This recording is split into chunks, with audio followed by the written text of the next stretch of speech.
Happy MLK Day. This is Social Realities with Dr. Med. This is my first inaugural episode, and I'm excited about it. I decided today would be the day as we are celebrating the legacy of Dr. Martin Luther King Jr. and the nonviolence civil disobedience protest movement. Audre Lorde once said, caring for myself is not self-indulgence, it is self-preservation, and that is an act of political warfare. So today, I decided I was going to launch a missile, honey, and it is called a YouTube channel. So let's get it cracking. Today, I'm going to talk about Married to Medicine, Season 11, Episode 8, Baby Birkin.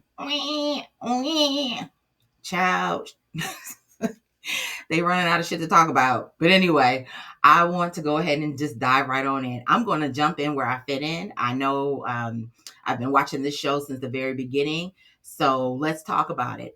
But some of the things I just want to talk about briefly are around the notion of this invisible divide that seems to be occurring and noticing.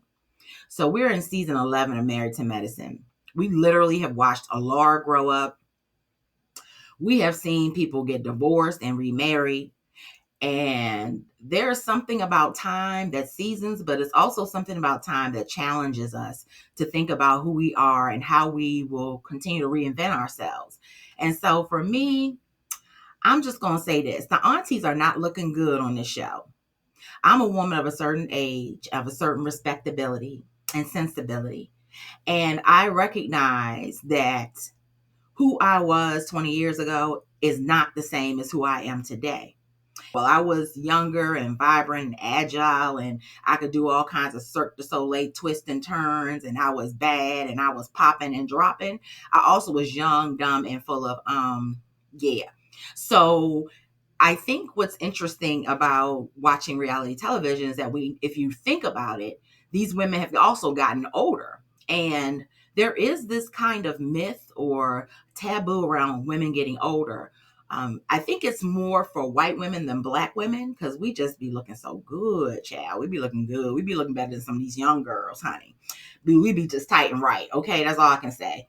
But what's interesting is now that Greg has remarried and he's married Sweet Tea, she's 23 years younger. And so that's something that women have to face and are confronted with a lot.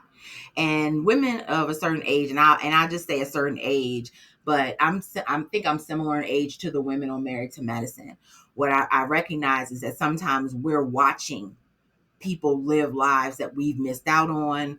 We're watching people live lives where they have perhaps outgrown certain things, but they feel kind of stuck. And I went through that experience. But there's something about a black woman who wants to be aged and seasoned and appreciates her age and seasoning, appreciates all her experiences, that we embrace change. We don't resist change. And I think these women, to some extent, are resisting some level of change because they're literally watching their counterpart 20 years younger than them, now a part of their social circle. There's this revolving door now where they're trying to find and plug in younger talent, particularly black women. And there is this divide that sometimes happens because I'm gonna be honest, and this is one of the things I don't play games. Sugar and cream are for coffee, not conversations. So I'm just gonna say what it is. A lot of black women my age feel a level of insecurity. And I'm not talking about self-evolved women. I'm not trying to like call out a particular group of black women, but I'm just speaking from my experience. I'm going to do that today. And what I recognize is that what I notice is that there are these tensions that we tend to have between each other. And some of it is competition. I mean, in this society, it's considered okay and acceptable. I know Sweet Tea feels like, people look at her a certain way, but it's acceptable for younger women to date older men. It's not as acceptable, but it is becoming more acceptable for older women to date younger men. And I think when they see Sweet Tea, they see a part of their own youth and not necessarily who they were as young women, but they see themselves as these viable women who in a moment in their lives, were carefree, had the future to think about. And when you get to a certain age, you start thinking more about what's in front of you than what's behind you. And you do spend some time thinking about what's behind you with regret. And so for me, I don't have any regrets. I have one, and I'll talk about it one day, but not today. Like there's this separation, and it's also driven by society. If you look at videos and you look at video vixens, are they 50 years old? Do you see Rick Ross doing a video with a woman his age? Hell no. He's picking somebody younger. And when he does, and it's a love, it's a love interest or something, she's usually somebody who's already been famous. And it's just a whole lot of stuff around body image and body issues and what it means to be older and what it means to be viable. And as for me as a Black woman, I love community. And most of us have grown up in spaces where we have intergenerational communities. We got the aunties, we got the babies, we got the middle-aged people, we got the college students that come in and spend time. So it doesn't feel abnormal for me to see an array of generations on a television show. That's what we loved about Good Times. That's what we loved about 227. But reality TV hits a little different because we're also juxtaposing reality television to images of beauty, images of viability, youth, expectations around money, success, wealth, desire, allure, all those kinds of things. And when we are faced with those kinds of challenges on reality television, there isn't a lot of space for us to play with it. And I think it would be great if instead of having these little nice, nasty conversations about other women, why don't we lean into the shit, right? What is it about Sweet Tea that's a pain in the ass besides that she's young? She may be a little silly, but it's age appropriate. She may be a little young and naive, but it's age appropriate. Her behavior is totally age appropriate. The way she is looking for Heavenly to affirm her as a part of this group, they think it's funny, but it's age appropriate. She's looking for a way to enter into this group and become a part of this community. And so while there are some women who are embracing her, Heavenly's not. But we know Heavenly got issues, and it's okay. And I love Dr. Heavenly. She's hilarious, but she also has some issues. And I'm not here to talk about other people's issues and problems, because what I don't want to do is have back and forth with folk. And I don't want Black women thinking that I'm indicting them publicly and all this other kind of. It's not about that, y'all. It's really about learning some valuable lessons. And so what I recognize, number one, if you think about it, Dr. Heavenly already got women issues because of her mom, her sister. She already has challenges with getting along with people. Got married when she got out of college. So there was a lot of her life she missed, and she gets to see this young, vibrant woman playing it out on national television. And I'm not saying she's jealous, because she should have no reason. She's a beautiful woman. She has a beautiful family. She has a beautiful home. She has a wonderful practice. And she has an amazing husband. So what is the problem? What's going on, women? And that's what I want us to talk about. Like, why are we letting people come between us and thinking that, young girls are our competition and everybody's out to get us? It's not about that. So Sweet Tea is looking for that affirmation, and I don't think there's anything wrong with that. So she decides she wants to have a speed dating for younger women and older men, and she's teaching a class. Sorry, what the fuck?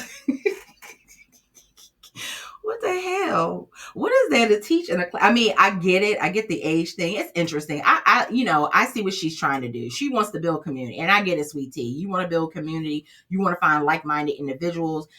Because the reality is Sweet Tea is the next generation of Married to Medicine, whether we like it or not.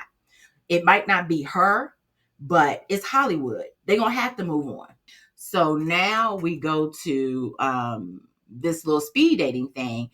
And well, before that, we also see the new couple. They're trying to integrate some new people into the show. And they're trying to see who works and how it's blended.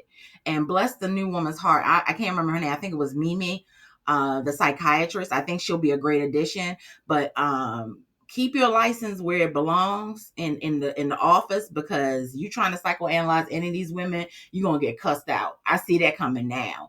The last thing that people want is for new people to come in and tell them what to do, how to do it, and what they see is missing, especially if you don't know anybody. Like, you ain't known them long enough to try and mediate an argument. I would just sit and observe and, get to know them better. And then I would start making individual assessments. Like, I would have individual conversations with women to talk about and get to know them before I start trying to mediate any of their tensions. It gets contentious because freaking Simone is so messy.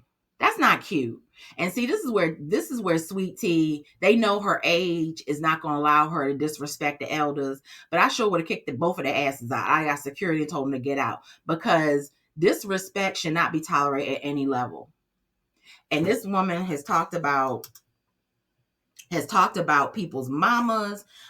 She has been disrespectful to Sweet Tea. So why is she showing up? And I understand they got to show up to film. I understand it's a job, but I think there's a way that we can still go about that. And I don't think Sweet Tea was Sweet Tea was opposed to that.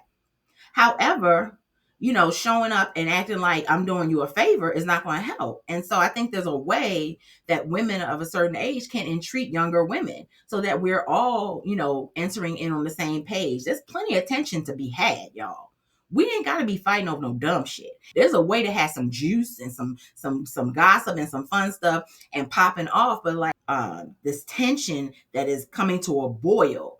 And I think that this new couple coming in will help mediate some of that intergenerational tension, because Sweet Tea, while she is an intelligent woman, while she has her own, career and she's doing her own thing, these women are doctors. And I think one of the challenges is, Sweet Tea coming into a group where she's not a doctor. Now, if she was the MD and her husband was older, I wonder how it would play itself out, because then they probably would see her as more of a younger contemporary or peer. The tension comes from this level of competition that women have about what makes a woman successful. The women who pulled them up themselves up by the bootstraps versus the women who open their legs versus the women who marry up the chain. All those kinds of things happen and they play themselves out, and we're sitting there watching them, but like, are we really thinking about what it means? And so when she tries to put her out and they have the argument, it's like, y'all are stretching.